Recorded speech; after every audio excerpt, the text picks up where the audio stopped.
Aboard Flight 1969, service to JetNation Radio.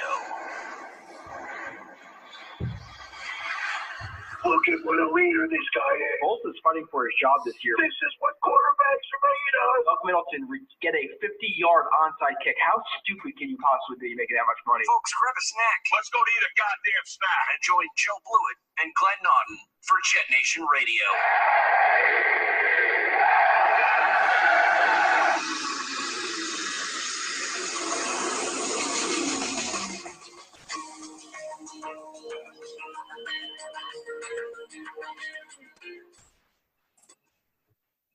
Good evening, or actually good afternoon at this point. You're listening to another edition of JetNation Radio, a Saturday edition at 2:30 for me and whatever time it is for Glenn. I don't know what time it is, 6, 7, 4, 7:30. 7:30. We're doing the show today because, as people know who listen to the show, I can't really do it on the weekdays. There's no freaking way I could do it. Really appreciate Glenn stepping in a lot these last couple of weeks running solo. I think you've done 3 or 4 solo shows, so I greatly appreciate that. Obviously, just because I can't do it. But tonight we're going to get into a whole bunch of topics because I haven't really been around, obviously, if you've been listening. So we'll get into some free agents. Glenn will update me on some free agent targets and rumors and things he's been hearing, even though most of the rumors are a bunch of BS. But we'll get into it as we will because it's something to talk about. Talk a little bit about the combine. I'll be honest, and I've seen very, very, very little on the combine. So if Glenn has anything that stands out to him, we'll talk about that. We'll go through the positions. I think last time I was on the show about 2 weeks ago, we went through, the quarterbacks in free agency, the cornerbacks in free agency, and as well with the outside linebackers. So we'll go over, the tight ends, the running backs, the receivers, maybe some linebackers, maybe DNs. I don't know, maybe safeties, Glenn, maybe another safety. So we'll talk about a lot of that stuff. But before we do, Glenn, what's up, man? Joe, just trying to keep up to date, same as you. For some reason, my NFL.com Europe package seems to be a day behind with the combine. So I'm keeping up to date, via the net, Twitter, and NFL.com and all that. But in terms of being able to watch it live, that hasn't been possible. So I may be a little sketchy too. I'm just kind of jotting down the things that jump out at me. Again, keeping up with the rumors, the trade rumors, the Jets free agent, again, supposed free agent targets. A couple of them make a lot of sense, and a couple of them are don't make any sense at all. So we can get into that as we go. And that's about it for me. So we got since I've last been on, we got a 5-star rating and a 5-star review from TJ Coleman, great podcast. Everyone is well informed. He goes on a little bit more, 5 stars. And we're also getting some reviews on the other, for whatever reason, we have 2 feeds. And one is if you're going to leave a review, which we obviously appreciate. I don't have to say why and exactly what it means to us every single time, but we greatly appreciate it. There's JetNation Radio, New York Jets Talk, and then there's JetNation or JetNation.com podcast feed. We got 2 5-star ratings and reviews in there, and they just don't really mean anything for us on that side. So if you are going to leave us a review, just go to JetNation Radio, New York Jets Talk, not the JetNation podcast feed. If you like the show, like I said, 5-star. Tell us we can improve on, even if it is 5-star, and we'll do our best to improve the show and make it better or whatever. So, like I said, I apologize for not being available, but I have 12, 13-hour days, and it's just really freaking hard. So let's get into it, Glenn. I'm going to apologize now. I'm going to be looking at my phone a little bit because all my notes are saved in my phone because I don't have time to type it out and stuff. But Glenn, let's just jump into some Jets news. We'll talk about, I guess, some of the news around the Jets first, then we'll go into some of the free agents. But I guess we'll start off with some easy topics. What do you think about Forte? And I believe, Harris retired too. What do you think about those 2 guys retiring? Yeah, Matt-Forte, great career, really good player. Unfortunately, only spent his final 2 years with the Jets. He's the type of guy you would like to have around for a long time on your roster. Played 10 pro seasons. I saw a tweet the other day. I can't remember who it was from, but they basically said the first time they met Matt-Forte, he said he'd like to play 10 years in the league and then hang him up. And that's exactly what he did. Played 10 seasons, walks away from the game, comes across as a really bright guy, really like a pro. I'm sure he's one of those guys. You hear about all these guys that make a lot of bad decisions and go broke. I don't think Matt-Forte is going to be one of them. I think he could be a guy who has future in broadcasting somewhere, maybe coaching. But, it was inevitable. He would have been cut anyway. I think we all know that. And David Harris retiring. Yeah, it's you hate to see him leave as a Patriot, but I'm sure they'll do one of those, sign him to a one-day deal, let him retire a Jet. Yeah. And I'd like to be at MetLife when he gets his number in the Ring of Honor. Yeah, I was kind of happy that the Patriots didn't win the Super Bowl, obviously for many, many reasons. But if David Harris won it with the Patriots, it'd be more noteworthy. We have to mention that a lot with his career, where they'll say he played what? There's multiple games where he just didn't even take a snap, where he wasn't even active. That's going to be that nobody's going to even really bring that up too much. But yeah, David Harris is a pro's pro, really well-spoken guy, quiet leader type of guy, and.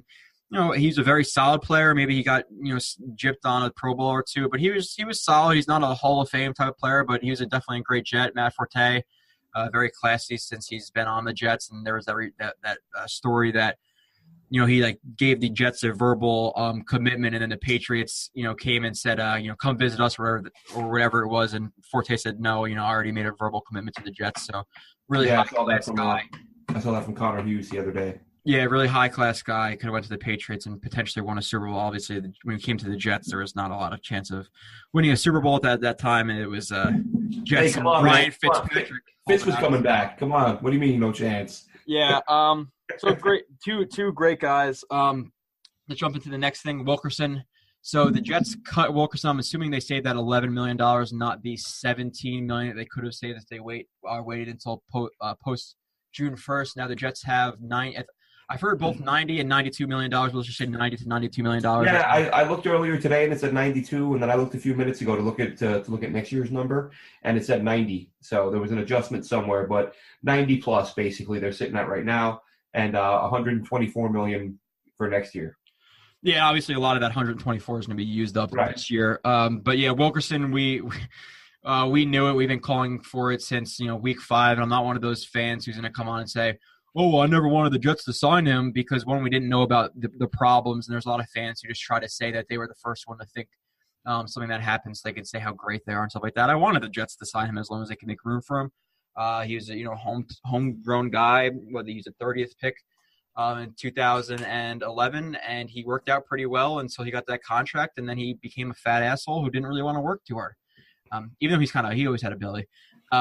The interesting thing though, Joe, and I can't remember if we talked about this off the air, and I'm not saying Muhammad-Wilkerson, I have no idea what this guy's doing in his off time. But the interesting thing was, the beat guys, the beat reporters, and I'm not even going to say who, because I don't want people saying that I'm saying anyone accused him of anything. But I saw 2 tweets from 2 separate beat writers yesterday, or this past week, basically saying for any team that's looking at Muhammad-Wilkerson, or what his future may hold, basically saying that leaving this area and getting away from the place he's from could benefit him, and teams need to dig deep into his history, as in there's more there than what's reported. And that kind of makes me wonder, is he a guy that's just, I'll just say, is he staying out too late at night? That's all I'll say. If he's showing up late consistently to the point where he costs himself tens of millions of dollars, and now beat writers, even if they know something, they're not going to. There's certain things you're not going to say, and I understand that. Yeah. And even I'm a friggin' nobody, and I'm not saying it. All I'm saying is maybe he stays out a little too late sometimes. And, isn't his family? Aren't they like?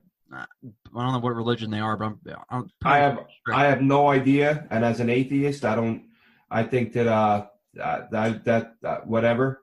But he, yeah. Glenn, let's get real deep. Why don't you believe in God, Glenn? We're not doing that. I just found it odd that 2 different beat writers came out and said, basically said getting out of New York will be good for him, and teams need to look deeper into his history. So who knows? But because I had that thought months, maybe even last year, and I may have said it to you one day before a show. What's going on that this guy's showing up late constantly? Because for me personally, when I know people who have a real hard time getting up in the morning consistently, oftentimes it's because they're staying out a little too late. So who knows? Maybe. I don't feel bad for the guy. Listen, I'm going to the academy right now. Guess how much money I'm getting paid to go to the academy, Glenn? $0. I wake up at 3:30 every morning. He's making $18 million a year, and he can't, not drink or whatever, go out and do whatever he's doing. Right. To make $18 million is a joke. I don't feel bad for any of these guys. I really don't. It's your own freaking fault. It really is. Oh, yeah, absolutely. I'm not saying it's not his fault. Yeah, I just thought it was interesting that people were basically saying he needs to get out of the area. He's off my mind now, Glenn. I don't even care. Unless he comes out and has like 40 sacks next year and blows What's going to happen? He's going to go to the Pats, or he's going to go somewhere, and he's going to get his head on straight. He's going to be a great player, but that was never going to happen here because he was too lazy, and they let him get away with it, and he had to go. I don't care if he sets the all-time sack record. I don't care. He had to go. No, it was the right decision at the time, no matter what it leads to. People like to play Monday morning quarterback, but at the time, any smart fan would agree with this move. Everybody wanted him cut. I don't think there's one fan in the world who didn't want Muhammad-Wilkerson cut. And I liked him a lot. He's honestly a freaking joke. He's a joke of a player. He's a joke of a guy. I'm sorry. It's just he's embarrassing. Albert Hainsworth type of stuff that he pulled. Obviously, he's not as talented as Albert Hainsworth, but that's what he did when he went to the Redskins, just completely loafed. Yep. And with that, I've actually been hearing a little bit of I guess not rumors. I guess we'll continue on with the kind of troubled defensive ends that the Jets have had. But and I know we're probably share the same mindset on this, Glenn. But Sheldon Richardson, people are talking about him potentially coming back with the Jets. I want no part of it personally. The Jets got rid of him for a reason. They traded him because he was a locker room problem. He was an asshole. He was fighting with teammates. He was doing Snapchat videos before games. Unless he came on a super, super cheap deal where it was hard to deny him, if he's looking for a fair market price for his skill set, I want nothing to do with Sheldon Richardson. The Jets have a lot more needs at a lot more positions in defensive end right now, obviously with cornerback, and I can go on and on and on. Defensive end is one of the last positions I'm worried about. You have guys filling in, like Coney Ely, or maybe, like we've talked about before, McClendon maybe popping out as a 3-tech, a 4-tech more, and moving Deion Simon more inside, or not Simon, Simon or Pennell, I guess. But I want no part of Sheldon Richardson. You got rid of him for a reason. I don't want him back, like I said, unless it's such a cheap deal where you can't really deny it. So. Yeah, well, I mean, I can't say I would hate it, and this is why. One, if they brought him back, that kind of tells me that. You say they got rid of him for a reason. That reason may have been that they didn't realize Mo was going to tank this way, and they chose between the two, and they chose wrong. They picked the wrong guy. So maybe they look at it and go, we did pick the wrong guy. We should have kept Sheldon. Sheldon, of course, had value. Of course, they got, a second rounder and a player. If they don't – I'm not saying I'm dying to get him back, but if they did, I wouldn't have an issue with it because that tells me they didn't really have much of a problem with him in the locker room. It was more how much money they were willing to commit to one position group. And the fact that as much as he can be a headache in the newspapers and with the media, the one thing you can always say about that guy, the guy always goes all out. There's never an effort issue. But my gut feeling is that Seattle is going to find a way to retain him, and it's going to be a non-issue. I don't think he's leaving the Seahawks. He was one of the top-rated D linemen in the NFL by PFF. The sacks weren't there, but he was still disruptive. And I think he's going to get paid, and I think he stays in Seattle. Yeah, like I said, if it's for a good deal, I can understand. But market value for a guy like that, regardless if he gets the stats or the sacks or whatever you want to say. And they're reportedly trying to unload Bennett, so I'd imagine they're trying to do that to make room for Sheldon. I don't want any part of Michael Bennett. That's for damn sure. I don't want any part of anybody who's really 27 years or older. To be honest, I want a nice young team you can build with. This is not the year where the Jets are going to the playoffs or anything like that. They're still in a rebuild year this year. I think next year's the year where you're pretty much going for it, unless you sign a guy like a Kirk-Cousins. I was going to say, talk about Kirk-Cousins that you're a playoff contender. Yeah, we'll talk about that in a little bit as well. Another move the Jets made, Ben Ijalana. Glenn, I don't have the exact contract numbers of what the Jets saved. I believe it's like $4.5 million. I could be wrong. I think off the top of my head, I think they saved 3. It was 3 or 4. They saved a few million. Because I think it was due like 4.2, and they saved 3 of it. But even if they save 4 of it, okay, $1 million or $2 million at this point isn't a huge deal. The move doesn't bother me. You do need veteran depth at the tackle position. I think that the Jets were in a bit of a no-win situation with him when he hit free agency. I think you like the idea of not, if you say your starting left tackle goes down, do you want to turn that job over to an inexperienced 4th, 5th round pick? Or do you want a guy who has played not great, but shown he may not get your quarterback killed? So they sign him. They give him money. He ends up not playing. Everyone says it's an idiot move to give him that money. If they wouldn't have paid him and he would have left and Beachum gets hurt, then they would have said the Jets were idiots and they're cheap and this is why this team sucks and why didn't we just pay Ijalana? Yeah. I thought finding a way to keep him around was a good idea. He can play the left side, he can play the right side.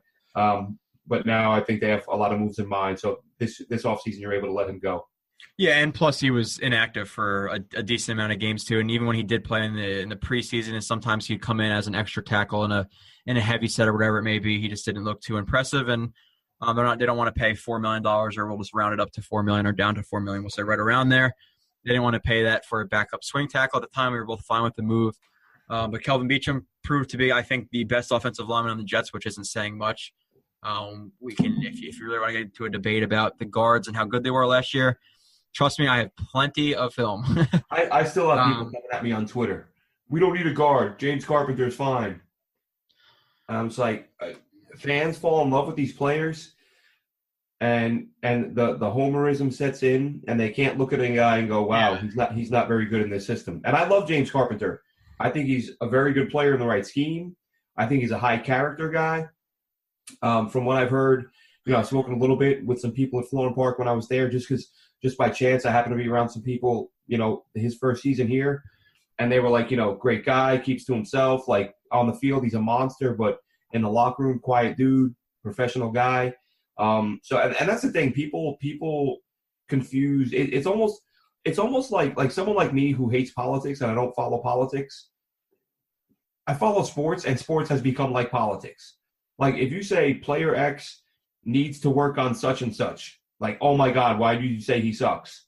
No, I didn't. I just said there's this one thing he doesn't do well. Oh, whatever, hater. Hater's gonna hate. Like, okay, now I'm dealing with a 13-year-old. You know what I mean? And it works same with the other way. Oh, this guy high points the ball well. Oh, so now he's going to Canton. Now he's a Hall of Famer. No, I pointed out one thing he does well. What the hell is wrong with you? Yeah. So sports has become politics. Like any level of disagreement or any level of endorsement is like an extreme in the minds of some of these lunatics. So when I say that I think James Carpenter needs to be replaced, it's not because I dislike James Carpenter and I don't think James Carpenter is a good football player. I think James Carpenter is probably a very high character guy who, again, in the right scheme is going to be a damn good football player. Yeah. But I just don't think it's here. Yeah. Like I said, I apologize for the lack of preparedness. But I know James Carpenter, if they cut him, they save right or like $4.5 million. Yeah. So if they were to do that, okay, you say that $4.5 million. I understand the mindset of both. Okay, well, the Jets have a lot more holes that they have to fill. If they can fill them before James Carpenter, yeah, that's fine because James Carpenter is probably going to bounce back at least a little bit. And one of the biggest misconceptions I've heard a lot over Twitter when I have been on Twitter, and you're talking about politics and sports politics and all this stuff.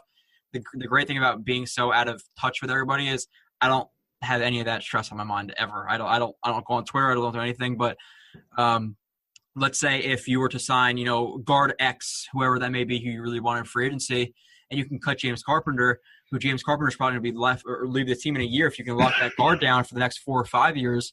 But you don't do that because you want James Carpenter to play for this next year, then he busts again, and then you don't have that opportunity at player X, and he went to the Bengals, then you're going to regret that. So if you can find a guard who's going to be here for a while and fits the scheme that the Jets are going to be running, then do it. And like I said, another big misconception, I don't know if I even said the misconception, I said the biggest misconception that I've seen is that the Jets didn't run a zone last year. They ran a lot of man blocking. That is not true. That is not true. We went over the film since week 6 or 7 we started doing that, 8, 9, whatever it was. Somewhere, yeah, before midseason. Yeah, the Jets ran, if I had to put a number on, I would say about 65% zone and 35% man blocking. I could be off a little bit on that, but that's what I would guess it is around. And James Carpenter doesn't fit in his zone blocking scheme because a man blocking scheme, which he was good at in the first year with the Jets, is, okay, that's me versus you. That's me versus you. I'm pushing you to the ground. The play is over. Zone blocking, you're moving with the entire offensive line. You have to take that zone. So you have to be able to, check the middle linebacker while you're still moving to the second level and taking or moving to the first level and hitting a defensive end or whatever it may be, or sliding, hitting a defensive end. Better footwork, better agility, able to adjust on the move. It's not it's not power. It's not. You're moving on a string. You're moving to spots. You're blocking spots. So you have to move. a lot more than man blocking, where it's okay, it's me versus you. So zone blocking, like I said, it's a lot more agility, a lot more speed, foot quickness. Man blocking's power versus power type of deal. So that's why he didn't really fit too well in the zone blocking scheme this year. They're going to run more zone next year than they will man. I don't think he's going to be great next year either, and then he's probably going to be cut. So like Glenn said, if they can sign player X, let's sign him now and get rid of Carpenter. You don't have to worry about it next year if you really like that player and he comes for a fair contract. So the next thing, Glenn, I'm just in terms of like free agency, then we'll actually get into like, going to whatever that website is where you can actually go through the free agency list. Something else that happened, you touched on last week, Dylan Donahue. We've talked about these things many, many times. I don't get it. I don't feel bad for these people. I think if anything, they're more of assholes than people who do it when they don't, when they're a plumber or something like that. I think you brought up that example, Glenn. Was that you? Said, if you're like a plumber and you get a DUI or something. No, that wasn't it. We're sorry. I was talking about domestic violence situations with police officers. They get their gun taken away. It's different than if a plumber gets a DUI. He doesn't get his wrench taken away or his plunger. So it's that. Sorry. But yeah, dude, listen, you have a chance to make millions and millions of dollars throughout your career. You're a 5th-round pick. He's a guy who I personally didn't like coming out of the draft. I didn't like that the Jets drafted him. I don't really think anything stood out about him. He's going to have to fight to make the roster regardless, or he would have had to next year, even if he didn't get the DUI. Now you get a DUI. He hit a bus and injured like 3 people on it, minor injuries? Yeah, it's like a van carrying 15 people. 4 of them suffered minor injuries. Okay. Donahue was fine at the scene. Wasn't he going the wrong way in like one of the tunnels? Yeah, he went the wrong way through the Lincoln Tunnel. He drove around. There were some blue traffic cones set up, dividing the 2 lanes. He drove around the blue traffic cones, went into the oncoming lane, and slammed into a bus that was, again, carrying 15 people, some minor injuries. And his passenger, whoever it was belligerent with the cops at the scene. Okay. And what a dumbass, man. I mean, Donahue belligerent too, or no? Not that I read. No, I didn't see anything about that. Did the toxicology report come out, Glenn? I didn't. If it did, I didn't see it. I just saw that he failed the field sobriety test. Yeah, well, I think you have to be pretty freaking drunk to go around cones and go the wrong way in the Lincoln Tunnel. In all reality, that's your test. You drove around the traffic cones and went into oncoming traffic into a tunnel. I don't need to know if you can walk a straight line. Something is not right with you. Yeah, I know he had a couple of good snaps last year, but if he's gone because of that, I'm fine with it. I don't feel bad for these players, dude. You have the best chance. And I know they work hard. I know they work really hard for that chance, but still they have that chance and they just blow it because they're being a bunch of douchebags. Listen, I'm sure there's plenty of people in your phone. You're Dylan Donahue. Hey, come pick me up and I'll do whatever, or we can hang out, whatever. The NFL has a program. The Jets have a program. Every player has a number they can call if they're out and they get drunk and do stupid stuff. Hey, just call this number, no questions asked. We come pick you up, keep you out of trouble. But it's too much to ask for some people. And I'm on the same page with you, Joe. He has hundreds of thousands of dollars. If I can afford a Uber from Red Bank or Asbury, wherever I go, and I make 0 money right now, I'm pretty sure a guy in the NFL can afford an Uber. So you're being a drunk asshole. It's your own fault. If you're gone, you're gone. I couldn't care less. I don't feel bad for these guys. You're ruining a golden opportunity. It is what it is. Whatever. Goodbye. So some other news, just kind of like general free agency news. Ezekiel Ansah was tagged. Listen, I was one of those guys. I wanted to talk about cornerbacks and quarterbacks and stuff like that. I saw on Twitter the people's like infatuation with Ezekiel Ansah, who had a good year last year. But and I heard people like kind of defending that he could play in a 3-4. The Jets can see him around it. The Jets, for the most part, ran 3-man fronts, or where they had a defensive end. Even if it was a 4 or a 5-man front, their defensive end was a 5 technique. Maybe they had a guy at 7 technique or whatever it may be. But Wilkerson and Leonard Williams were mostly 5 techniques. Sometimes they move into 3, but he definitely couldn't play 3, so he'd be mostly a 5. So he's not an outside linebacker. He's too big to play outside linebacker in a 3-4. He would have not fit here. He just got $17 million tag or whatever it was. I believe it was $17 million. You'd have paid way too much money for a player who did not fit the scheme. That is dumb, a dumb strategy in free agency. So I didn't care about Ezekiel Ansah. DeMarcus Lawrence is the same type of thing. He's a little bit lighter. I think he's 265. That's still big to pay or too big to play 3-4 defensive end or 3-4 outside linebacker. If you're paying a guy that much money, whatever it may be, 14, 15, 16, 17 million dollars, you want him to fit perfectly. So you're not going to, oh, well, he might fit here, whatever, blah, blah. We're going to pay him $16 million. That's dumb. So neither of these guys fit the scheme. The Jets were never going to be interested in these guys. It wasn't going to happen. He got tagged. It's not that much news in my opinion. So, but Jets fans were infatuated with the fact of plugging a square peg into a round hole one. So I just had to cover that. Yeah, I'm glad he didn't end up here. I don't think it would have been a good fit. Not at all. And, I agree. A lot of people calling for that. Oh, let's go get him. Let's go get him.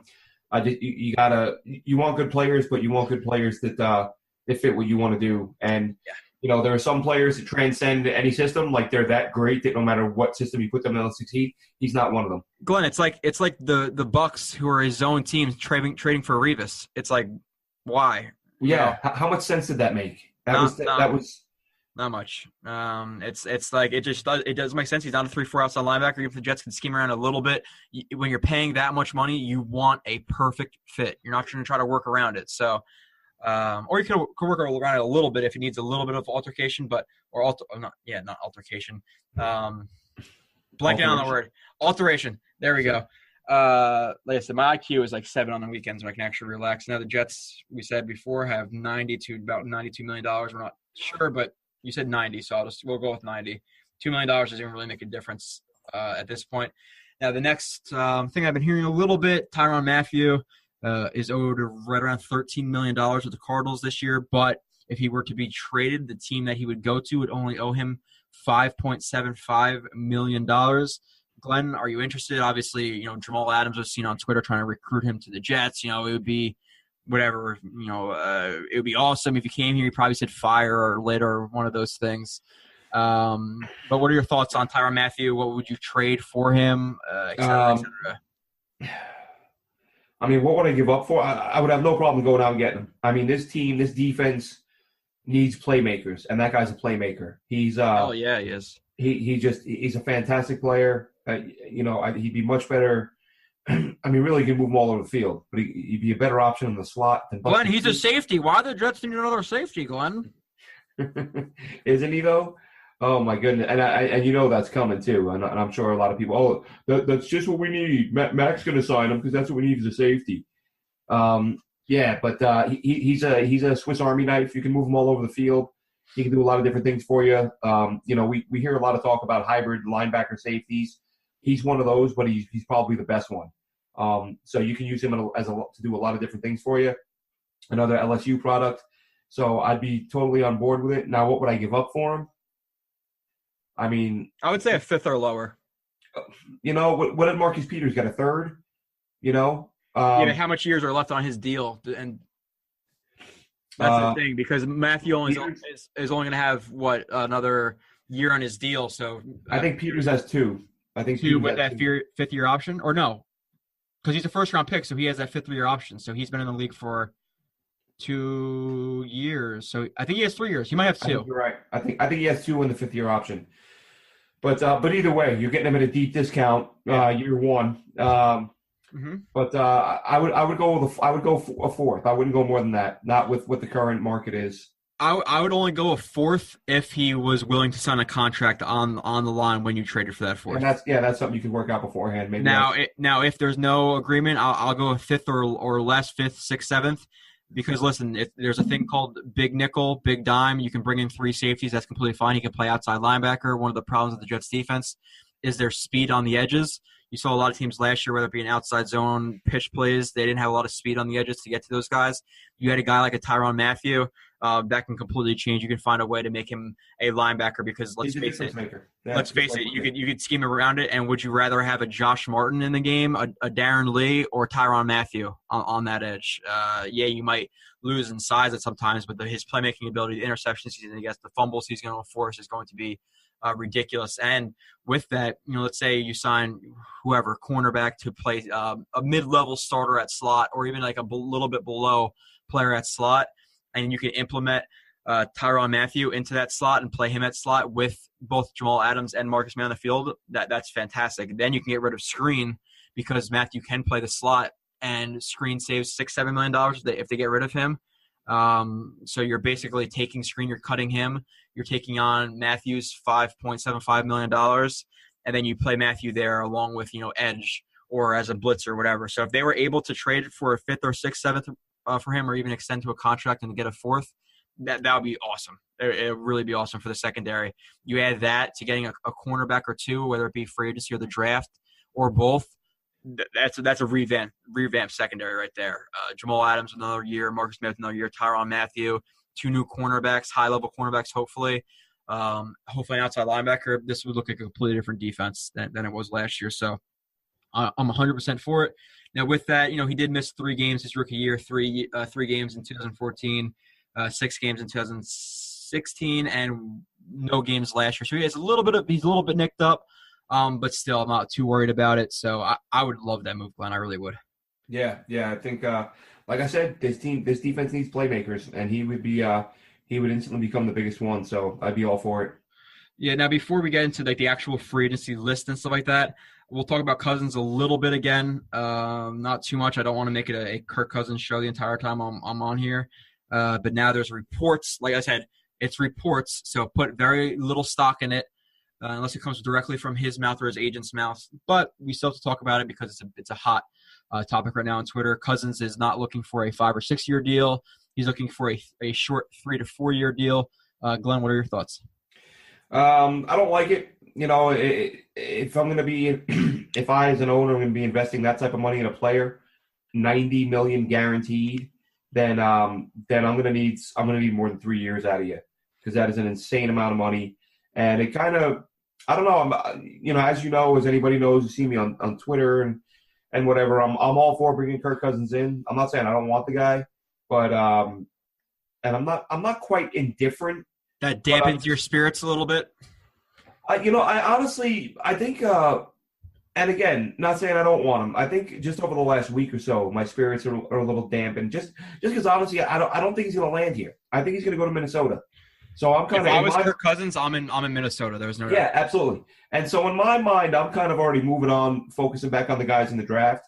So I expect the Jets to make it. So just for me, my mindset, already kind of moving on, and then hearing that, I'm just like, you know what? Make him one offer for whatever you think is fair. And if he says no, you walk away happy that you took a shot. Make him a fair 5-year offer and make it your best shot. Make it a take it or leave it. Look, we don't want to screw around here. You probably want to go to Minnesota anyway. We'll offer you $5 million, X amount guaranteed, yes or no. And if you say no, we'll move on. So I'm kind of hoping that's what they do. I want them. You can't not take a shot. You can't be the Jets. You can't be a team that hasn't had a quarterback in almost 50 years and not take a shot here. But don't get caught up in it. Make them an offer, and then call the Colts and see what it's going to take to move up to number 3. And that's something I saw on Twitter the other day too. Like, oh well. The Jets, and we've talked about this before too, Glenn. The Jets could draft a guy; he could be better than Kirk Cousins. Glenn, if you had to put a percentage chance on that happening, it's very low. And now it might happen. Maybe people might come back and say, "Oh, blah, blah, blah, look at this player." But I can show you thousands of first-round quarterbacks who just did not work out. And like I said, you don't know if they fit the scheme. You don't know if they're going to succeed in New York. You don't know if the Jets have the right talent or the right quarterback coach or medical staff. Well, maybe medical staff. We know that's pretty good. Regardless, there's so much more factors in. Draft him.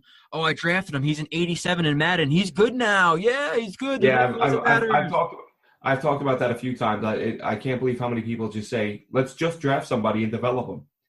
And I feel like I talk about it too much, but it really just drives me nuts because I keep seeing it. It's one of the most ignorant statements you could. If you follow anybody who has that who said that statement, just unfollow them, please. It's unbelievable. Just develop somebody. Why doesn't everybody just develop somebody? Maybe people are just attracted to stupid. I don't know why you'd follow anybody. It's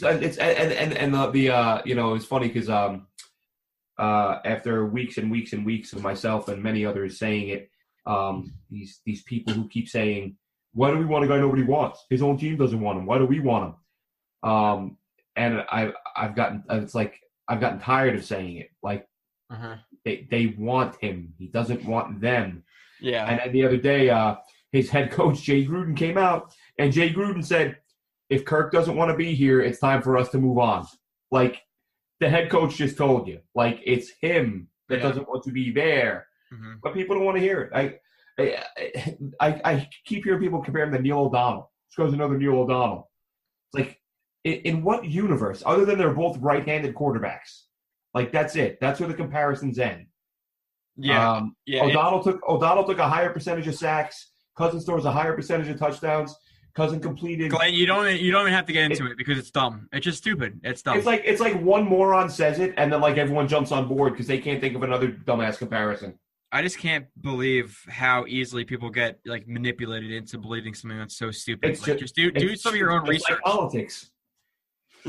Yeah, we can have a long discussion about that, but whether you're whatever side you're on, just please, God, don't believe everything you hear because you're ignorant to that too. Because people are paid and told they'll be fired if they don't say certain things or support a certain side. So it's so hard these days to believe anything you hear. Literally, I could be lying to you right now. Maybe they're all telling you the truth. We have no idea. I don't trust you, Joe. I wouldn't either. I'm a douche. But okay, yeah. So, but with that, Glenn, and talking about Kirk Cousins, I think the Jets are the number 2 team. Honestly, I think the Jets are above Denver.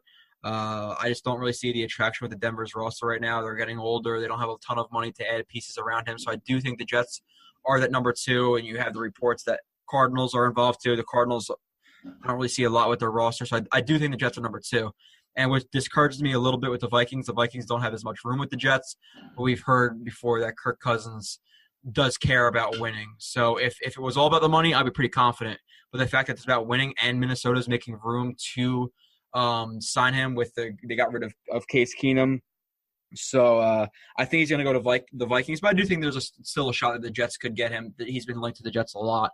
If they do, I'm happy with it. But I'm definitely with you. The 5 or 6 year deal I feel a lot more confident with. 3 or 4 year deal, don't go crazy with it, but I'm still fine with signing him to a 3 or 4 year deal. I just like a 5 or 6 year deal more. Now, if they were to sign him to a 3 or 4 year deal, I'm honestly fine with either trading back into the first round and grabbing a quarterback or grabbing a quarterback in the second round. You develop them, and then you hopefully have a quarterback in 3 or 4 years to step up after Kirk Cousins leaves because you need a backup plan. You just want to be the same position 3 or 4 years down the road. So I'm fine with it. But with that, I would like to draft the quarterback in the second or third round, most definitely. And I can understand it from his point of view. He's going to test it out. He's going to get money. And then in 3 or 4 years, he's going to get the highest paid quarterback contract in NFL history again. So I get it.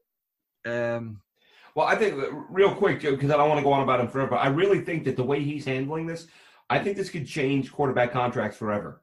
I think every quarterback is going to look at this and go, why do I keep signing with the same team without hitting free agency? Like, why not get another team involved? Sign a 2-year deal every time. Dude, if you're Aaron Rodgers right now, why would you think about signing with the Packers? First of all, they're not building anything around you.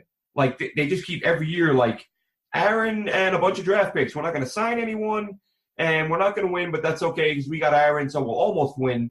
Dude, and you're Aaron Rodgers. You're about to see Kirk Cousins get $30 million a year. You're twice the quarterback he is.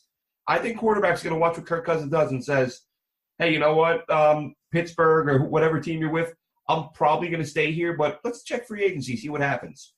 I mean, these guys could get – we're not talking about like, oh, they might get an extra $3 million.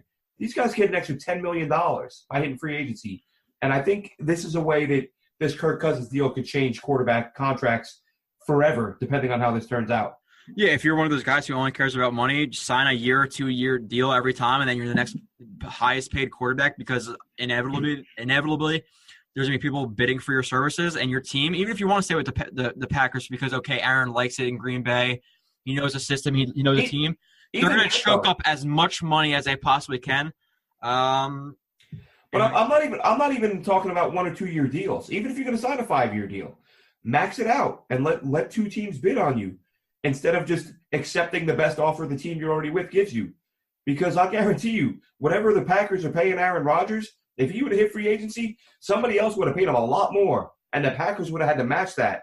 And then he can still stay in Green Bay. Yeah, but then like $30-40 million. Yeah, you factor in like, okay, now you have to factor in, how much do they like to win because obviously that extra money wouldn't be able to go to the offensive line, the cornerbacks, things like that. So I get it. At the same time, it's never going to happen. But maybe it could in a sense. Obviously not full. Like, okay, and now quarterbacks only signing 2 years deals, but now we might see more quarterbacks testing the free agency market because why not? You're making more money.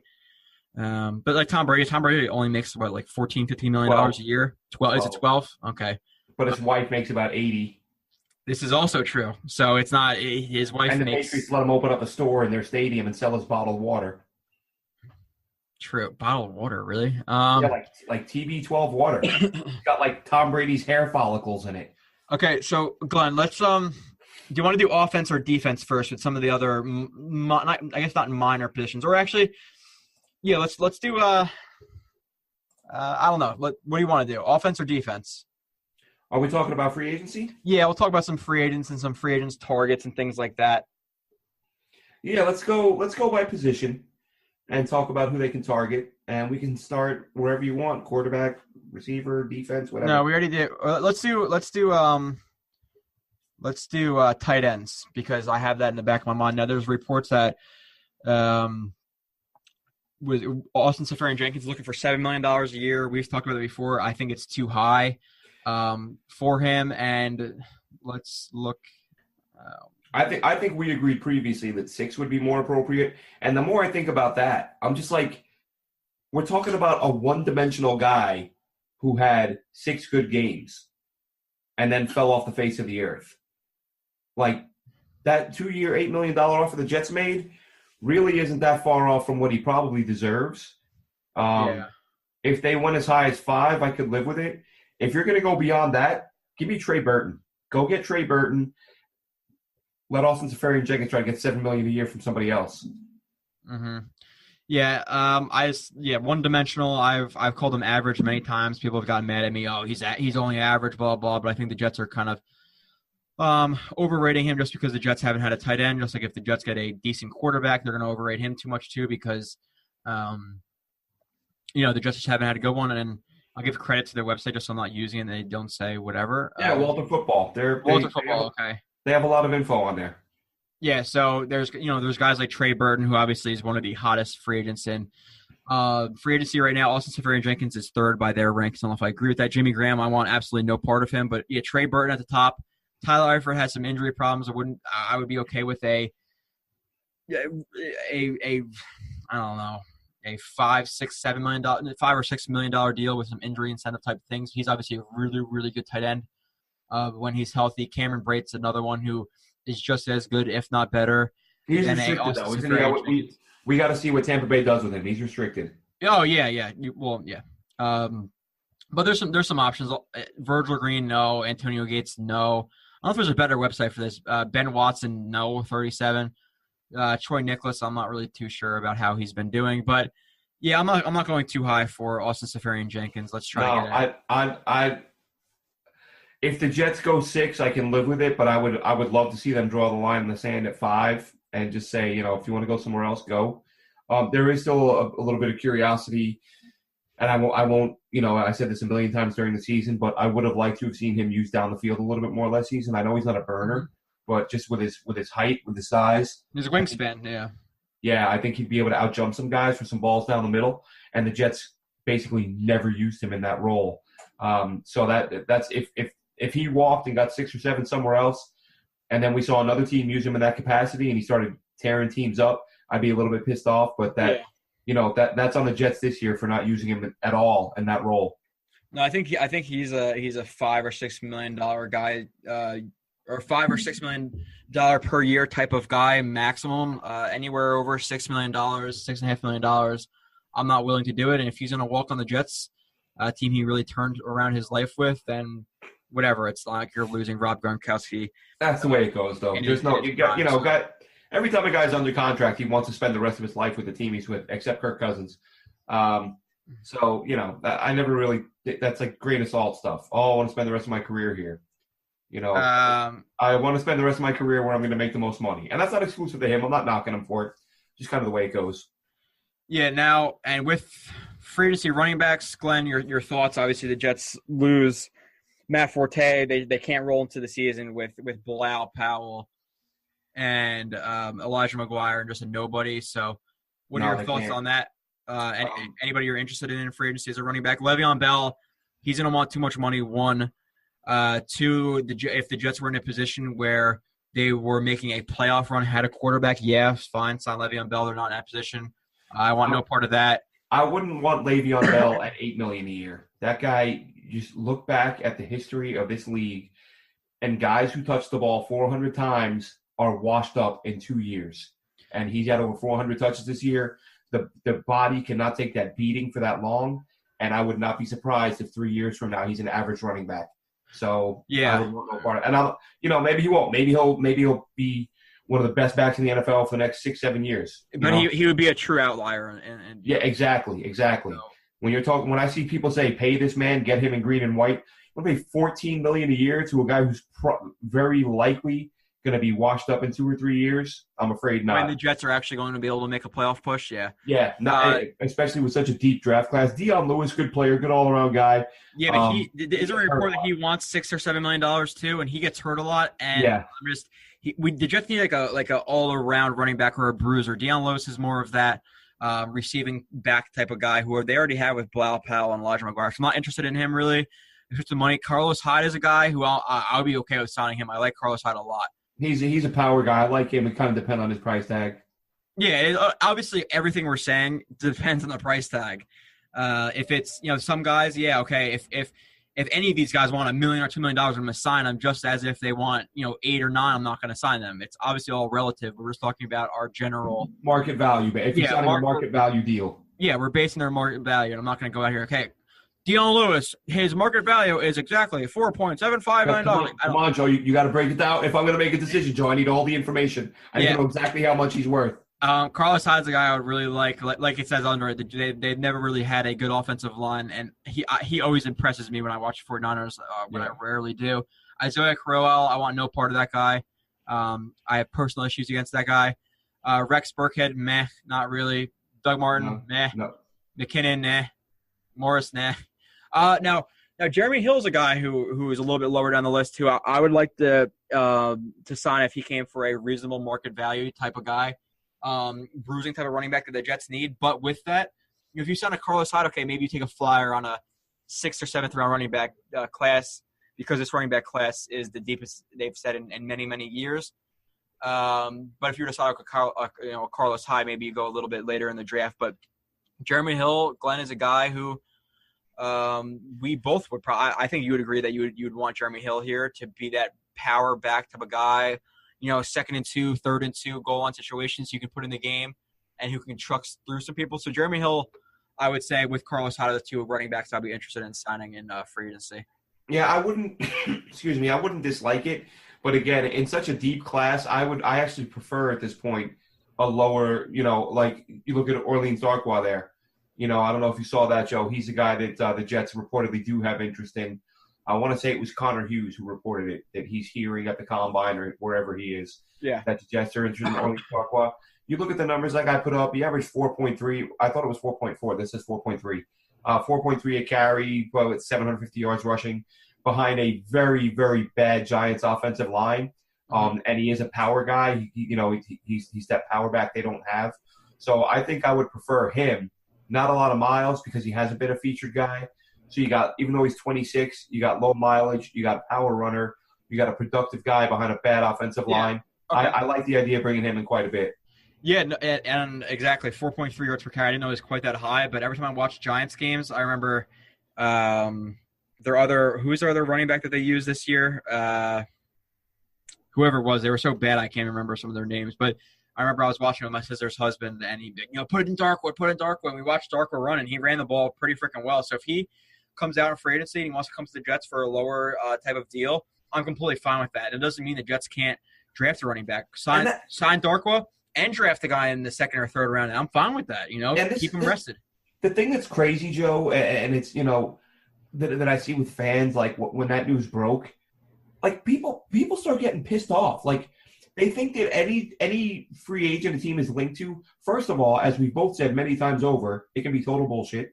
We have no idea if they're going to sign the guy. Darko can be signed tomorrow. We have no idea. If they did sign the guy, not every guy you sign is the guy who's going to play 100% of the reps. Like, some guys are going to be backups. Yeah. This is a guy who would be – you could make a case could be a good starter, but whether he's going to be a starter or a backup, like people – I mean, it's a thing that hasn't even happened yet, and we may not even know the implications. And the Twitter sphere is like, this is why we suck. Why do we always go after these bums? This team has all this money, and this is who we're going to sign. This is our big move. Like, just because it's the first name to come out, everyone's saying, like, this is the only guy we're going to sign. I guess Jets have $90 million. We're gonna give Darkwa 1 year for $84 million, and then we got $6 million left to sign the draft picks. That's what's going on here, you freaking maniacs. Yeah, the Jets are only going to sign Darkwa and everybody else below. And he's going to start. He's starting. He's carried every carry. And even when he's hurt, just keep giving him the ball, lying on the ground, stuck it in the stomach.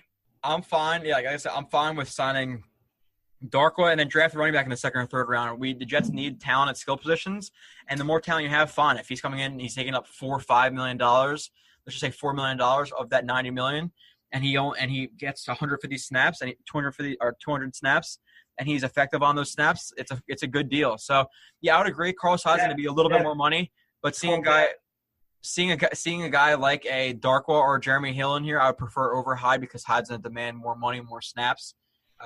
Where I think the Jets could get by, with I'm not going to say three-headed monster, but a three-headed running back duo of Powell, that would McGuire, be a trio, Joe. Darkwa, and then running back whoever may be in the second, third, fourth round, fifth round, whoever you like, plug in that name.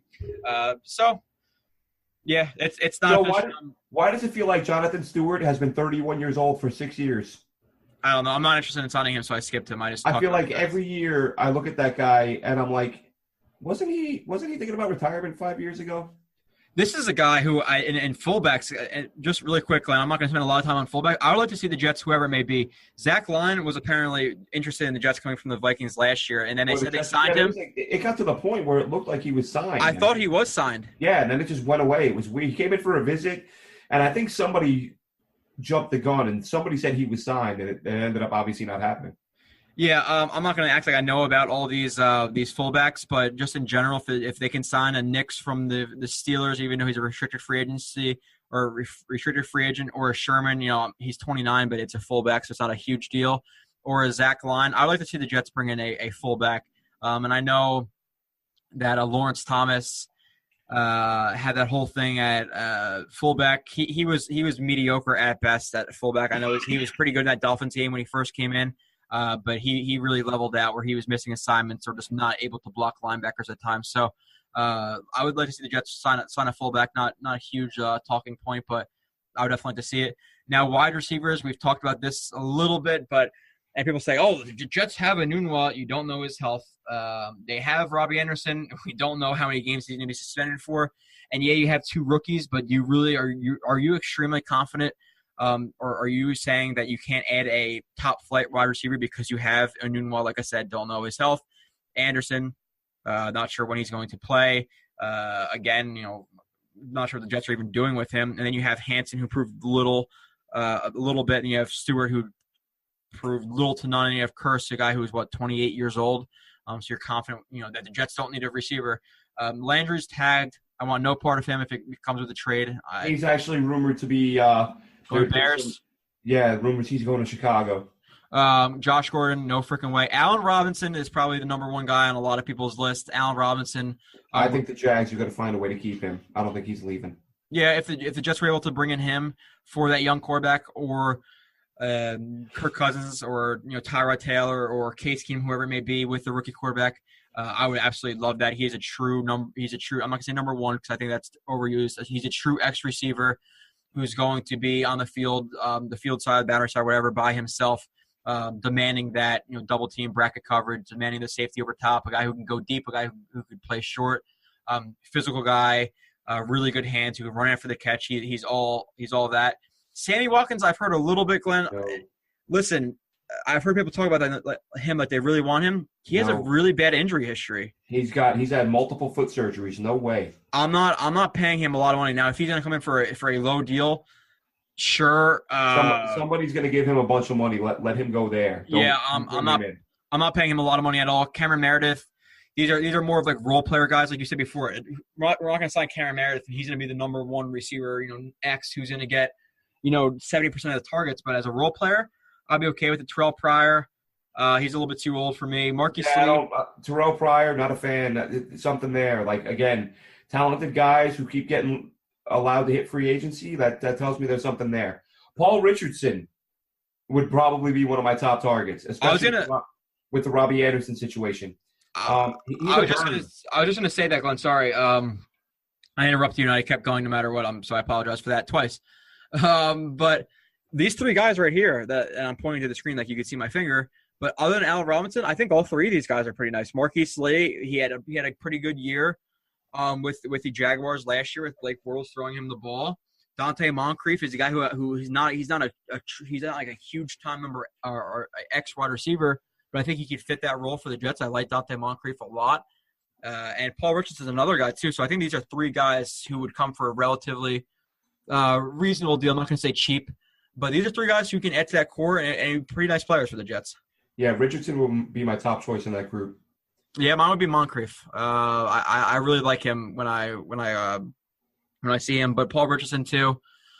He's a good player with the Seahawks, and Allen Robinson obviously be my number one. But then it's all comes down to money as well. Where if Moncrief or Richardson looking for a market deal, let's just say fair value is $5 million for them, $6 million for them, and Allen Robinson wants $10 million a year or $11 million a year, maybe a little bit too much coming off of an injury, then I would rather sign one of these guys. So there's a couple options. It's not a top need for the Jets, but I think they would be smart to add a guy, like a Paul Richardson to the team because, like I said, there's a couple of question marks at the Jets wide receiver position, and whether it be a young quarterback or Kirk-Cousins, they need guys to throw the ball to. So let's not be stingy with our money and not signing these guys. Offensive tackles, I think we could skip that, Glenn. Unless you think they're bringing in a guy over Shell. I think Shell's got another opportunity. I think he was okay last year at best. I'm not sure if he's a long-term option, but I think he's a starter going into next year. I think the Jets give him another chance. Beachum has a huge contract. Not a huge contract. I think he's actually the top-paid Jet right now. He's making like $9 million. Yeah. And all of that, or most of it, is guaranteed. So the Jets are not getting rid of Beachum. I don't think they're going to sign a left tackle either. So I'm just going to skip that for now. Is that okay with you? Do you agree with that statement? Absolutely. Guard now. We were talking about excuse me. With Carpenter, I'm not going to lay it all out again on why it'd be okay to sign a guard, but if you listened before and you didn't skip to the mid show for whatever reason, I don't know why you would do that. I think it'd be okay to sign a guard. It's not like a dire need right now. But what would you think about it? I think it has to be addressed, whether it's through free agency or the draft. You got to bring another guard in. Norwell is a pipe dream. I've seen a couple reports saying the Giants are putting together the richest contract in NFL history for a guard. Can he play left tackle? No. Could he? I'm kidding. I'm just saying I didn't know if you said could he or did he. Yeah. No. From what I hear, the Giants are going to make him a record-breaking offer. Justin Pugh, not too thrilled about. Josh Sitton's an interesting guy to me. I know he's 32. But let's face it, a lot of these guards can play, easily till, at least 35. When it comes to like a guy who's like 32, I'd rather just go with Carpenter and see how he plays, Yeah, I don't know. I just, as bad as Carpenter was, and I don't see him getting better in a scheme that's probably going to have even more zone than they had last year. So we'll see. And I think there was another guy. I forget who it was. I wish it said like next to their name, and I know, and this Jack Muhurt guy or whatever, I've heard a little bit about him, but like it says with the injuries, that's what I've heard too. I don't want a guy who's been injured. Right. There's not too many guys who I'm overly interested in here now. If they can get Andrew Norwell, definitely the number one top flight free agent guard in the NFL right now, then yeah, do it. But like you said, people are throwing out. What the Giants should do? The Giants should sign Norwell. And then they should trade down the 6 with the Jets, and then they take Quentin Nelson there, and they'll be set at guard. And then the Jets can take Josh Rosen at number 2. Yeah. So I think it's really like Norwell or bust if they really try to go after him. But other than that, all these other guys, I'm not really too impressed with, and I'd rather just kind of stick with Carpenter at that position. Now, while we're not talking about Winters, because Winters, his entire contract is guaranteed this year, like $7.5 million, and we're right around there, so it'd be kind of stupid to do that. Now, center, this is a position I think the Jets are going to address in free agency. This is one they're going to attack hard, Glenn, and obviously you would agree with that. Yeah, and here's the note, the most interesting thing with the center spot, and this was a rumor that was floated today or yesterday, I forget who it was, and basically said that the Jets were interested in Weston Richburg, the Giants center. You see him there. From what I've seen of him, would be a great fit in his own offense. He's mobile. He can move. He knocks the snot out of people. But what the report said is that the Jets are now being scared off by the price tag because there are 8 or 9 teams that really want him. And that I don't understand that, because the reason why you put yourself in a position to have $90 million in cap space is so you can afford to buy quality players. Like especially at dire positions in need. Dire need. So it's not like the Jets are paying Andrew Norwell $5 million more than he's worth. You need a center. Exactly.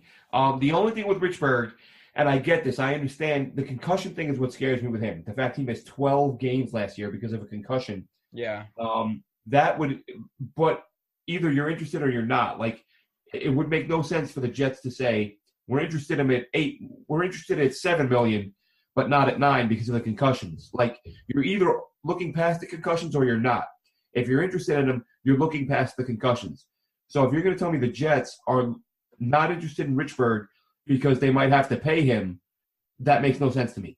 Like, you have $92 million, and that is your biggest need on offense, aside from quarterback. Now, Travis Swanson, what does it say about him in here? I'm curious. Let's see. Major health concerns, missed a lot of time with more concussions. I'll tell you what, man. When I saw his name linked to the Jets, I went on to the All-22 and I watched a couple games. And maybe I picked the wrong couple games, but I saw this dude getting his ass kicked. Like, he reminded me of Wesley Johnson. Giving up sacks, getting walked back into the backfield. Oh, wait. D lineman putting him on skates regularly. I want to say PFF. Wesley Johnson was, of course, rated like the 37th ranked center, last in the NFL. How does he have a star and a half? How do you give him a star and a half? I think they get credit for showing up. Oh, my God. Yeah, and another credit if they have a common last name.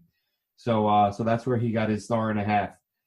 But yeah, if you're going to sign a center and you're looking at Swanson, who, again, I want to say he was 31st out of 37. And the couple games I watched, I was like, this guy is not much of an upgrade from Wesley Johnson. That's, again, we talk about people throwing stuff out there. That's one that I read, and I'm like, that's got to be somebody just having a good time. Like, just screwing with Jets fans. And actually, don't dismiss the fact it came from a Boston Globe reporter. Maybe he's a better fit, a different scheme. I don't know. But from what I saw, he was getting beat. Even when he won his battles, he never did anything where you went, okay, he kicked that guy's ass. It was like he either held his own and did okay, or he got his ass kicked. Is Brett Jones the center from Bama? Don't know. I could be wrong. Google that for me. So it's on my page. But yeah, the guys I'm interested in and I've heard the most. And listen, I wish I could watch film of these guys a little bit, but like you guys, like I'll say a million times, I'm freaking busy. So I like to pop in a game of the Ravens and of the Giants and see how Richburg plays. Now, I did watch the Giants a lot because, like I said, I'm obviously in New Jersey area, or I'm in New Jersey, and my whole entire family are Giants fans. So I watched him a lot. I like him. Now, I don't want to overpay too much. Just like with anybody, you can say you don't want to overpay too much. But, if he was in a healthy center and he played 16 games every year of his career, then, yeah, you can overpay a lot. But a guy who missed, I believe, 11 or 12 games with a concussion. Brett Jones went to school in Canada. Oh. Regina. Okay, I'm thinking of the wrong guy, I guess. But, so – yeah, I would like Richburg. He'd be my number 1. Ryan Jensen's probably my number 2. I'll go off your word with Travis Swanson. I haven't really heard of him too much. But, yeah, Jensen and Richburg will be on number 1 and 2. And, Jensen gets his, 2 stars. And like I said, I'm not credit to I can't remember what website this is again. Walter Football. Credit to Walter Football. Good thing that they have a list. I would have found another one regardless, but I don't know if I agree with him being 2-star. I'd have to watch him for myself. I don't know if he even fits into a zone blocking scheme or the Jets will run some man blocking scheme as well, but we'd have to see. But, yeah, those are my 2 options for now, just a very baseline knowledge of these guys. Richburg a little bit more. But the Jets need a center. I don't want the Jets to go into the draft not having a center. You need to hit center hard. You can overpay a little bit because they cannot go into the season with a guy like a Jonathan Harrison or Wesley Johnson at center just beyond bad. So we'll see if it affects his draft stock or not. I don't know if you saw the news that Billy Price tore a pec doing the bench press at the combine. But I know nothing. You are going to be the donkey that carries the show because I know nothing. So he's too good of a player to let his draft stock be hurt by that. But you never know, man. Here's the thing. This happens every year, and it's hilarious. And I'm going to remember to do this one year just because what the hell, I'm retired and I have the time for it. I'm going to write down the name of every single player that I read about who is going to sneak into the first round, because there's probably about 85 of them every year. And it's like there's only 32. Like there's 32 first-round picks, and every year there must be nearly 100 players that I see associated with they're going to sneak into the first round. But the fact of the matter is some guys are going to rise up boards and all that. Yeah. But which means somebody's going to fall. This running back class, man, like I said, there's a lot of good backs, and I think a few of them are going to get a push down 10, 12 slots, and you might be able to get a really good running back in the third or fourth round. Yeah, and I agree with that. That's why I like taking Barkley. People talking about 6. I'm not really interested. Now he's great, and I know he's 29 bench press. I don't like taking a running back either. But my goodness, running back. If you have a great offensive line, you have a quarterback. You're in position. If you sign Cousins and took Barkley at 6, I would have no complaints. And this is from somebody who does not like running backs in the first round. Yeah, I wouldn't love it, but I wouldn't be as pissed if it was like a guy like I think Barkley is the best running back to come out in the last 3 or 4 years. I really do. So if they took him, I wouldn't be crazy pissed. But at the same time, Now if Bradley Chubb is still on the board and they take Barkley, I'd be pissed. I'll kill somebody. I would actually Bradley Chubb at 6. I'll just go through the police academy and then get put in jail for murdering somebody. That wouldn't be. There's a lot of talk that the Giants like him at 2. Take him. Take him instead of a quarterback, and then Jets can trade up to 3. I think Jets get Cousins, or they sign a veteran or whoever it may be, and they trade up to number 3. I think that's what's happening. And there's people who say, like I was fighting with somebody on Twitter, and it's one of the dumb. Actually, no, sorry, I wasn't fighting. I saw our good friend Scott Mason from Play Like a Jet fighting with him on Twitter, and he was like, "Oh, well, why trade up to 3? Just draft Lamar Jackson at 6." I'm like, Are you really that dumb? What if the Jets don't like him in their scheme and they really like Rosen or Mayfield? They want to trade up to 3. Now, obviously, the Jets can't just trade up to 3 for any quarterback, but if they love, let's just say, Rosen, and Rosen's there at 3 and they trade up, I'm fine with it as long as they have confidence in it. Because listen, Mike McCagan and Todd Bowles, this is their last chance. So you can't just be passive. Okay, well, I think Lamar Jackson can be okay, but I'm not going to trade up to 3 to get Rosen because, let's just save those picks. They need to find a quarterback this year. Or hope at quarter, or I have a strong hope at quarterback this year. If not, they're gone. So I think they're going to trade up to 3 if they don't 3 or 4 if they don't get a big time free agent quarterback, which is Kirk-Cousins. So we'll see what happens. There's a lot of time to talk about the draft, and especially the draft, Glenn, because the draft prep for the draft. Listen, you can do it. You can do it the right way. You can do it the wrong way, where you could just rely on everything from people you've heard on Twitter, which a lot of these shows do, trust me. Just go to NFL.com, see what they say about the guy, and then every single thing they say about the guy is a thing on NFL.com.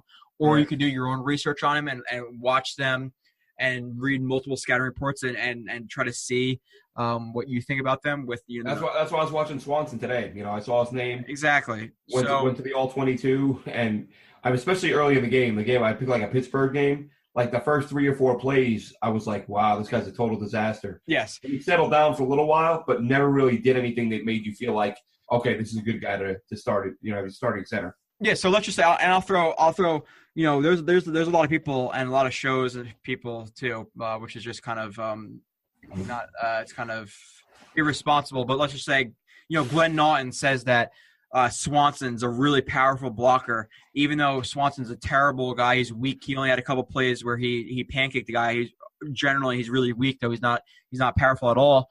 But because I see that Glenn Naughton said it, that's my opinion now. But I didn't watch any film on him. I did no research. That's my opinion now. A lot of people are like that, and it's stupid. Look up stuff for yourself. Research yourself. Watch yourself. That's a smart way to do things. But because I'm not going to be able to watch film because I have no time, you, like I said, are going to be the donkey that carries the show through draft time because other than the first and second round guys, I'm not going to have much knowledge of anything. I'm going to be honest. But I still know schemes and plays and what play calls can attack certain coverages, etc. So I can kind of throw my knowledge into there, the knowledge I do have. But Glenn, Is there any other news? We're going to hold off on defense because it's a little bit past an hour right now. I don't want to rush through the defense just so we get it done. We'll hold off defense for next week and some of the players that the Jets might target. Is there any other news that you want to cover, talk about, something that we need to talk about this week? Well, we have a couple minutes, so let's go through that. What I was saying earlier, I do have this this sort of accumulated the list of names that I saw being associated with the Jets. So I did just an article on it earlier, kind of saying what makes sense and what doesn't, because some things do and some things don't. Okay. Ian Rappaport, I'm sure you saw this, said that fake news. What's that? Fake news. Oh, Exactly. hold on, really quick. Sorry, Glenn. Go ahead. I think I'm interrupting you a lot today, and I apologize for that. I'm just like, I guess I'm excited to be back on the show with you. I don't know what it is. Maybe I'm just an asshole. I don't know. But yeah, I think it's that. I think it's that. I put my money on that. Let's say 90% asshole, 3%. That's a little low. You're being generous. And 7% excited.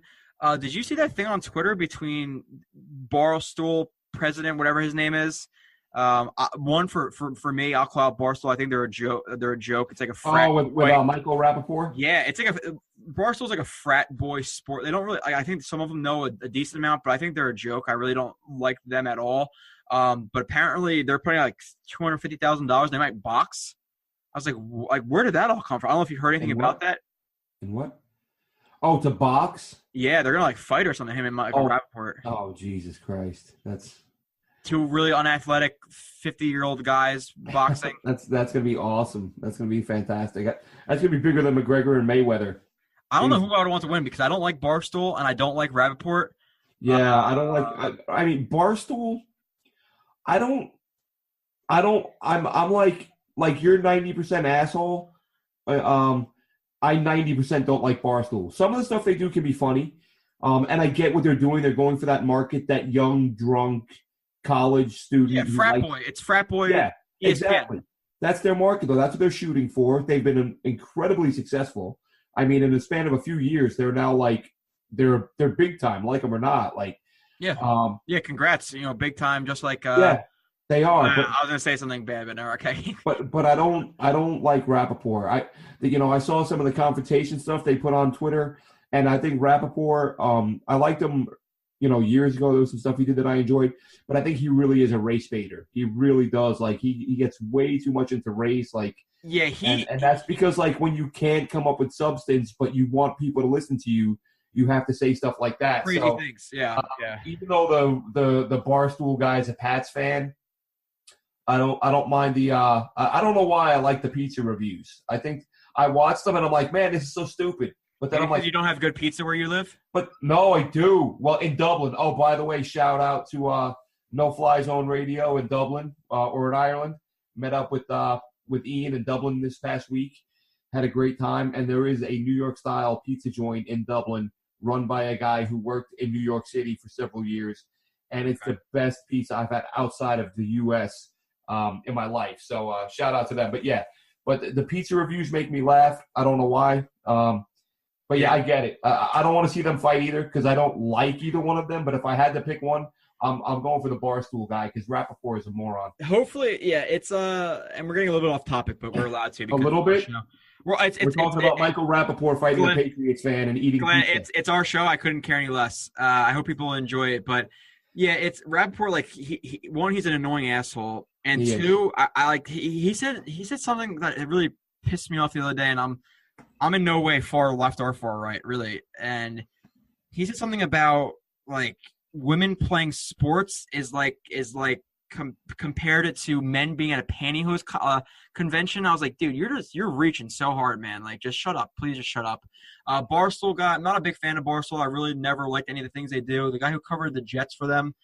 It was terrible. Nothing about football, and just through like hot topic Twitter type of things, and just was. Dude, I'm sorry, Joe. I just had another one. On Twitter. Somebody just tweeted me. Washington saw him every day. If they felt he was worth the money, they would have locked him up a long time ago. Veto. We're not getting into that conversation. Draft a QB and build a team around him. Oh my God!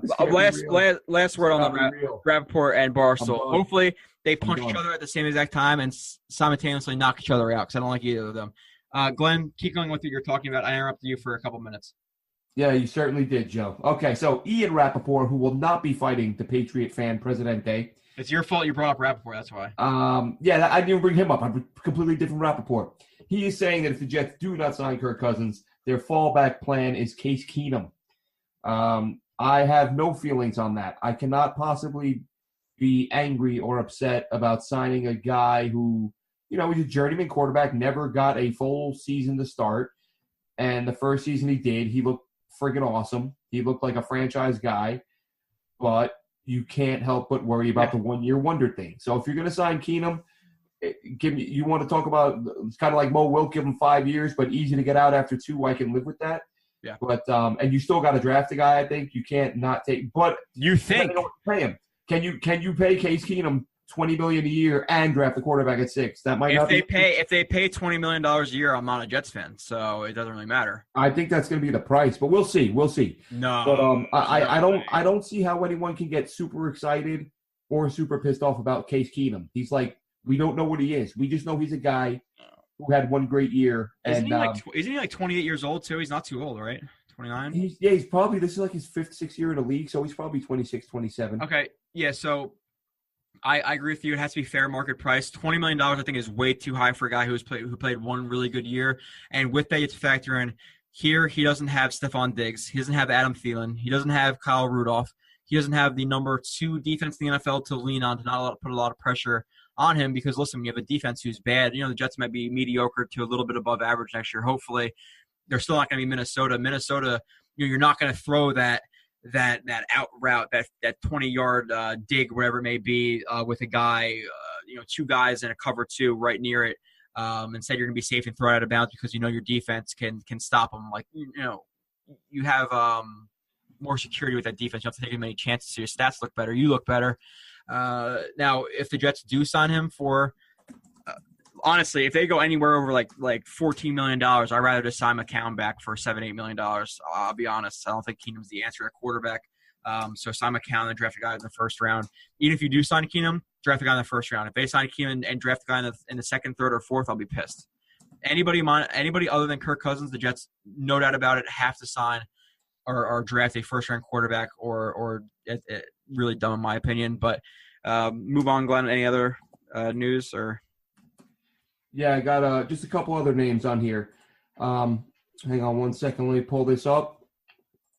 What do we got? You tell me. Well, I already mentioned Orleans Darkwa. He was the next name on the list. We talked about him earlier. No need to revisit that. The name that I saw that I like the most, Tony Pauline of SNY, who also does some work covering the Jets. He was the one that actually mentioned the Richburg thing, saying that the Jets are interested, but they're expecting 8 or 9 teams to have heavy interest, and the price tag is going to be too high. Bashad Breeland, the corner, played for Washington last year opposite Josh Norman. Did a really nice job there. He's only 26 years old. Apparently some inconsistency issues, but all in all, like the total package, you look at his on-field performance, you look at his age, you look at the fact he won't command what an elite guy would command, but he's still a very good player. Yeah. That was the name I probably liked the most. He said he was expecting the Jets to target him. What I didn't like, and again, it remains to be seen, he said the Jets aren't planning on targeting any of the big-name corners, that they want to go with Breeland and a Mo Claiborne type thing. I'm not gonna put any substance or value into any of that. It makes too little sense. It makes little to no sense. And even just doing the show for like 3 years now, I've seen so many reports, and then the Jets do the exact opposite, or team does the exact opposite. Yeah. It doesn't even matter. Yeah, Calvin Watkins from Newsday says Damian Williams is going to be a target. That doesn't really get me all that excited. These guys averaged 3.6 a carry over the course of his career. He's only got 133 carries. Draft the running back.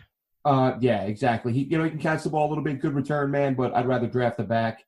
Mo Claiborne, I feel kind of the same with Mo Claiborne that I do with Austin Seferian-Jenkins. He had a nice start to the season, but I had no issue signing him last year when we knew this team was going to go nowhere. Like, fine, you want to give $5 million to a guy who gets hurt all the time? Who cares? You now want to make this guy part of your long-term plan, and he can't stay healthy? Like, you basically have to have another starting caliber guy on the roster for when he does get hurt.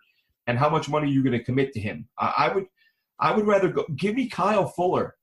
and let Mo Claiborne walk. I like Kyle. He's my number one. Kyle Fuller's my number one. Mine too. He's at the top of my list. Get Kyle Fuller, let Mo Claiborne walk. But the Jets are supposedly offering, and Watkins is reporting that there are 8 or 9 teams that are ready to make Mo Claiborne. Blah, blah, blah. But there's 32 teams who are interested in every single free agent because every single team checks on and on every single free agent. Hey, Wesley Johnson is not getting 32 offers. We're talking about guys who are good, Glenn. Don't do this. I know, but my point is the cornerback market is so thin that there will be interest from Mo Claiborne. But the Jets shouldn't be bargain hunting. The Jets have the money to go after the top guys. That's what they should be doing. Yeah, so go get Fuller. And then we already talked about Travis Swanson and Austin Seferian-Jenkins. Those are the other 2 names that came up. I saw Deion Lewis mentioned after I wrote the article. We talked about him. You're going to see every single – just like you talk about this guy may sneak up into the first round, you're going to see the Jets linked to almost every single free agent, especially at a position of need. Now, and I don't want to get too much into cornerbacks, so we'll talk about that next week. But Breeland, he's up there. He's definitely my top 3 or 4 guys I want. So I'm fine with Breeland. I really like him as well. But anything else, Glenn? No, we'll do combine after the combine finishes. We're gonna there's still a lot to happen out of there. That's gonna be NFL combine with Glenn Naughton featuring Joe Blewett because I'm not gonna know anything. That's all you. Although Joe, I must ask, and I know you've said you've not heard anything, but did you hear about Oklahoma offensive tackle Orlando Brown? I heard nothing. He had what is being called by some people the worst combine in history. Tell me about it. This guy, offensive tackle, projected by many to be a first-round pick. Some people projected him as a top 15 pick. He showed up fat. He ran the second slowest 40 time in combine history, something like a 5.89 or something like that. Ugh. Offensive tackle. How many reps at 225 would you expect from an offensive tackle? Even an average, like a middle-of-the-road guy. 27. He did 14. Wow. Yeah, that's bad. 14 reps of 225, almost a 6-second 40. And you have to block a 300-pound defensive end or a guy like a Von Miller? And I'm not 100% sure if it was him. I think it was before any of the testing when he met with the media, because he did his weigh-in and he showed up heavy. I think it was him. I could be wrong. But he said to the media, I've been fat my whole life. So apparently he came in heavy. He said, I've been fat my whole life. Ran a 6-second 40 and did 14 reps. So he is free-falling. That man lost a lot of money this week. I'm looking up the offensive tackle average bench press just because I'm curious. I said 27. Now I'm interested in what the actual number is. I don't know what it is. I'm going to look it up later. I would say 27, 28. Okay, but Glenn, we gotta. Is there anything else before we wrap this up? No, I am done. I have said my piece. Okay, so next week we'll do defense. We'll do some more free agency stuff. We'll do the NFL Combine and whatever else, other news or whatever pops up for the Jets or about the Jets. We'll talk about. I didn't really talk about. Glenn, is there anything else you want people to check out that you did this week too? I didn't do that in the beginning, but we'll do it now. No, man, just check out JetNation.com. Check out the forums. Get in there. Talk football. Check out the articles. We're going to try to get some draft stuff up. I know Joe won't be around. Honestly, Joe, I don't know what the plan is from here. I might do some midweek shows because I have a couple of possible guests lined up. So maybe midweek me, and then we'll do an hour or 2 hours on the weekend. We'll roll with the punches, man. It's exactly. Listen, exactly. if you're going to do a show and you have a guest lined up and you don't and I'll be off for a week, that's fine. I need all the time I can. Or if it's a guest that just doesn't like you, then I'll be like, I'll tell you. I can think of a few people who probably don't like me. Oh, who can't? We all have a list.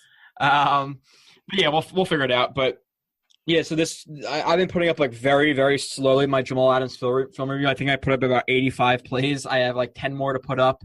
And then I did a vote on Twitter between Marcus May, Leonard Williams, and Robbie Anderson. The people voted for Marcus May. So Marcus May, I'm going to start my film review on him. I still have to go through all the film and then tape it and then put it up so it doesn't just come up right away. And I'm in the academy, so it's going to take me months to do that probably.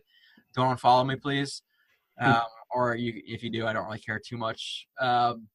but we'll be back, or maybe I won't be back, but I know Glenn will be back sometime next week. Maybe it'll be Tuesday at midnight. Maybe it'll be Wednesday at 7 a.m. Maybe it'll be Saturday with me at 4 p.m. We have no idea, but we'll be back. We'll do a show. We appreciate everybody for listening. If you are going to leave a review, which we greatly appreciate, we appreciate it more than you know. If you type in JetNation Radio, click on JetNation Radio, New York Jets Talk. Do not leave it under New York Jets or JetNation. I think it's the two icons. I think it's the one on the left that they want to review, right? Well, there's one under it that says JetNation Radio, Uncensored New York Jets Talk, whatever it is, and there's one that says JetNation.com podcast feed. Do not click on the podcast feed one. That means nothing to us. We have to figure out how to delete it. But two guys, I think Houdini and Rufio 386 or whatever, left reviews on there, and it goes for nothing. So yeah, it's weird that iTunes can't delete that. I don't know why. I don't know why, but if you are, like I said, JetNation Radio, New York Jets Talk, leave it under there. We appreciate it. We will be back. Thank you everybody for listening. Follow Glenn on Twitter, AceFan23. He's popping out articles. Like, I don't know, something that pops out a lot. And I was going to say like babies or something, but I don't know really. Follow me on Twitter at JoeRB31, and we will talk to you guys soon.